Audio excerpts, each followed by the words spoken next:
All right, now for the next installment. So again, those of you who are new have probably never seen one of these. This is a blending board. Basically, it is designed to blend different fibers so that you can get a yarn that has multiple colors into it.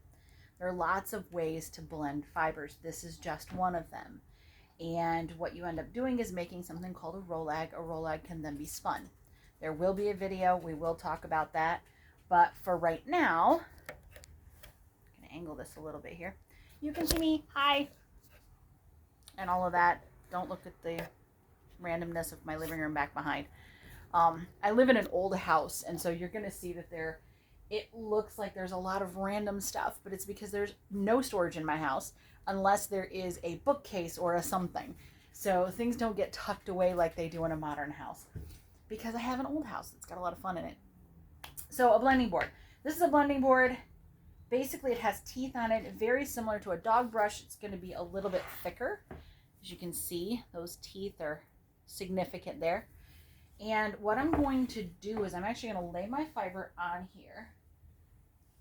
And you'll see me do that. I'm doing red, white, and blue because, of course, we are coming up on the 4th of July, which when I'm filming this, that's tomorrow. And so I started working on a little of this last night, working on a little more of it now. But I'm starting with this red fiber, and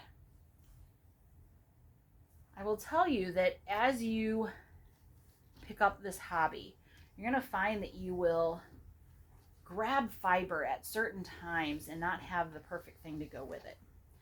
So this red fiber was part of the package that came with my Saxony style spinning wheel, which you guys saw in an earlier video. When I bought her from somebody who had neck fusion and could no longer use her. And she had a bunch of fiber and books and all kinds of things. She's like, I can't use any of it anymore. Would you take it? And I'm like, oh, absolutely. But I had nothing to go with the red. I had a little bit of green. So I'm like, well, I could do a little Christmas. But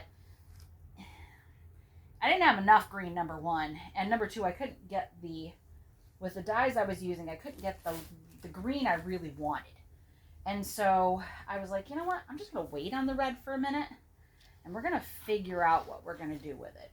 Well, at my birthday time in January, I got a hold of R.H. Lindsay, which is an absolutely amazing distributor of yarn, or of wool. Get the yarn.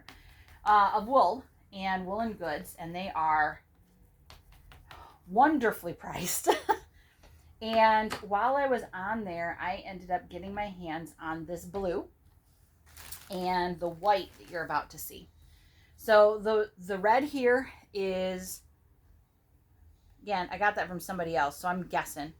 It is a pretty decent merino. If I had to guess, it's merino. It is not as soft as like super fine, but it's close. This is acrylic. And again, if you didn't know, you wouldn't know. This is acrylic, and then this is super fine merino. And I picked that up and the blue up at R.H. Lindsay for my birthday. They were my birthday present to myself because you know what? Sometimes you have to do that. And I went a little crazy because their prices are so good. And I had the money to do it. And I got a chance to, with shipping being what it is, it just made sense to get a decent amount. And I bought 10 pounds of various fibers. Normally you'd work this down into the bristles a little. I have done that with an actual brush, but I've also done it with this paintbrush for ages. It does work. Basically, you just want it to hold so that when you use the sticks to make your rolag, it's not pulling off. Now you can do 2 rolags off of what I've got on here, or one really big one.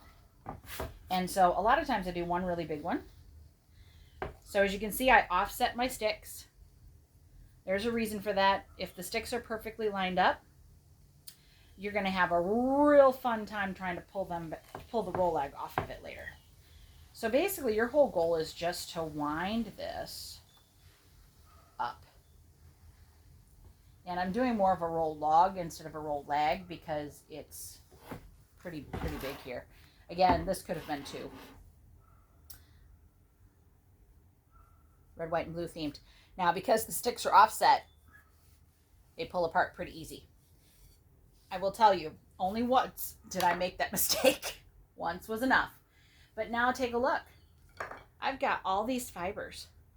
And what I'm going to do is I'm going to spin them off this end. And so I'll end up with some blue, and then it'll fade into white, and then it'll fade into red. And I'll do that over and over and over until I have a bobbin of red, white, and blue. And then I'll do another bobbin of red, white, and blue.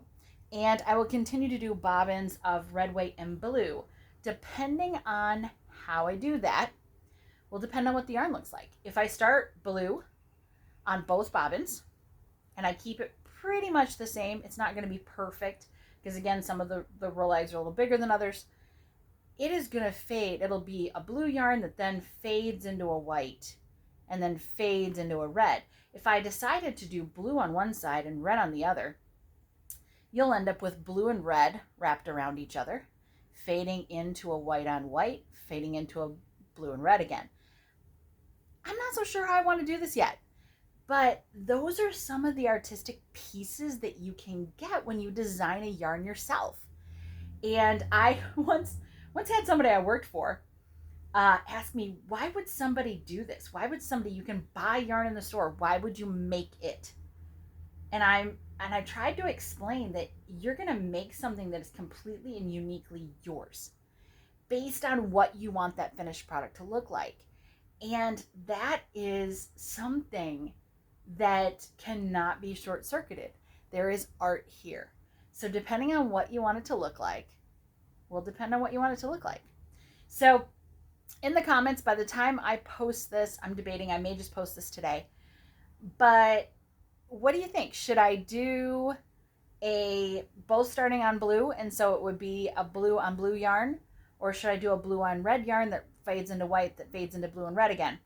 Let me know what you think, because this is going to be a project, and you guys will see this project start to happen. You'll see this project finish happening. This one will be done on my castle style wheel, and so we're going to bring her out again. Also, if you guys have got some ideas, I never named my castle style wheel. Gigi got her name already, but I don't know, nothing has spoken to me yet. So if you can think of a name for her, that would be great, because I want her to have a name too. So thank you guys so much for watching my channel and for getting a chance to learn a little bit more about this hobby that I'm really passionate about. And again, I can't wait for this to be yarn.